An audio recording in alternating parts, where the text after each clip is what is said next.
ಮನೇಲಿ ತುಂಬಾ ಕಿರಿಕಿರಿ ಆಗ್ತಾ ಇರುತ್ತೆ, ಮನೇಲಿ ದುಡ್ಡು ಕಾಸಕ್ಕೆ ತೊಂದರೆ ಇರುತ್ತೆ, ಏನೇ ದುಡಿದ್ರು ಸೇವಿಂಗ್ಸ್ ಇರಲ್ಲ, ಬ್ಯಾಂಕ್ ಬ್ಯಾಲೆನ್ಸ್ ಇರಲ್ಲ.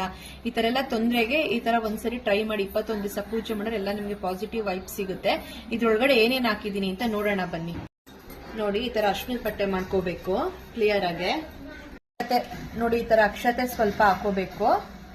ಆಮೇಲೆ 5 ಏಲಕ್ಕಿ, 5 ಕಾಳುಮೆಣಸು, 5 ಲವಂಗ ಇದೆ, ಇಷ್ಟು ಹಾಕೋಬೇಕು. ಹಾಕಿ ನೀಟಾಗಿ ಗಂಟು ಕಟ್ಕೊಳ್ಳಿ. ಈ ಗಂಟು ಏನಿದೆ ಅದಕ್ಕೆ ಸ್ವಲ್ಪ ಅರಿಶಿನ, ಸ್ವಲ್ಪ ಕುಂಕುಮ ಇಟ್ಕೊಳ್ಳಿ. ಇದರಲ್ಲಿ 9 ಕವಡೆ ಇದೆ, ಲಕ್ಷ್ಮಿ ಕವಡೆ ಇದು. ಮತ್ತೆ ಒಂದು ಕಾಯಿನ್ ಇದೆ, ಒಂದು ಹೂವ ಇದೆ, ಒಂದು ಅರಿಶಿನ ಕುಂಕುಮ. ಆಮೇಲೆ ಅದ್ರ ಜೊತೆಗೆ ಈ ಗಂಟನ್ನ ಇಟ್ಟು ಪೂಜೆ ಮಾಡಿ 21 ದಿನ. ನಿಮ್ಮ ಮನೇಲಿ ಏನೇ ಸಮಸ್ಯೆ ಇದ್ರೂ ಆದಷ್ಟು ಬೇಗ ಪರಿಹಾರ ಸಿಗುತ್ತೆ. ನೀವೇ ಪೂಜೆ ಮಾಡ್ತಾ ನೀವೇ ಹೇಳ್ತೀರಾ. ನೋಡಿ, ಈ ತರ ಇಟ್ಟು 21 ಡೇಸ್ ಪೂಜೆ ಮಾಡಿ. ನಮ್ಗೆ 21 ಡೇಸ್ ಆದ್ಮೇಲೆ ನಿಮ್ ಬೀರುಲಿ, ಇಲ್ಲಾಂದ್ರೆ ನೀವು ಅದನ್ನ ಶಾಪಲ್ಲಿ, ಗಲ್ಲಾಪೆಟ್ಟಿಗೆಲಿ, ಇಲ್ಲ ನಿಮ್ ಪರ್ಸಲ್ಲಿ ಇಟ್ಕೊಳ್ಳಿ. ಆಮೇಲೆ ನಿಮ್ಗೆ ಗೊತ್ತಾಗುತ್ತೆ ಯಾವ ತರ ಇನ್ಕ್ರೀಸ್ ಆಗುತ್ತೆ ಅಮೌಂಟ್, ಪ್ರಾಬ್ಲಮ್ ಯಾವ ತರ ಸಾಲ್ವ್ ಆಗುತ್ತೆ ಅಂತ.